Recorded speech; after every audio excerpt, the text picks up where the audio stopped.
Yunus nəinki günah eləmişdi, deyir, orada bir ədalətlə addım atmışdı. Allah da dedi ki, sən o deyilsən. Sən ədalətlə yox, səndən məsələn ehsan məqamı gözləyirdi. Maraqlı bir məqam var idi orada.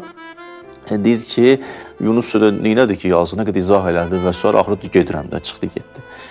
Orada gəlir, sonra gəmiyə ki, minəndə, orada bir nəfər gəmidən atılmalı idi ki, gəmi salamat qalsın. Və püşk atılır orada ki, kim geyəcək? Püşkdə Yunusun adı çıxır. Burada olan adamlar amma maraqlıdır ki, onlar da elə-belə adamlar deyilmiş. Deyir, baxırlar bu Yunusun simasına görə, bu nurani simadır, bunu hara atırıq? Hər cəhətini, o cəhətləri bunların gözünü tutur. İkinci dəfə atırlar. İkinci dəfə yenə Yunus çıxır. Üçüncü dəfə, bir neçə dəfə bu təkrarlanır. Elə-belə Allah deyir ki, sən deməklə dördə, sən saydığı say. Yunus deyə Yunus. Bir alim belə izah verirdi ki, orada bir nəfər özünü fəda eləməlidir, digərləri yaşasın. Başa düşürsən. Ehsan məqamında da, ədalətdə daha çox insanın haqqı önə çıxır. Mənim haqqım, sənin haqqın. Mən öz haqqımı qurban vermirəm.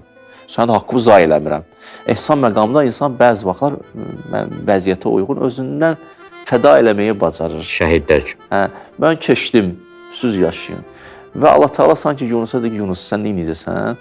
Mən qurban getməlisən. Bunu gözləyirdim səndən orada. Sən orada eləmədin, burada olacaq. Və Yunus da maraqlı bir tələbədir. Həqiqətən də Yunusun da sözünə baxın, deyir ki, bir dənə zikr elədi ki, saldı tarixə zikri də.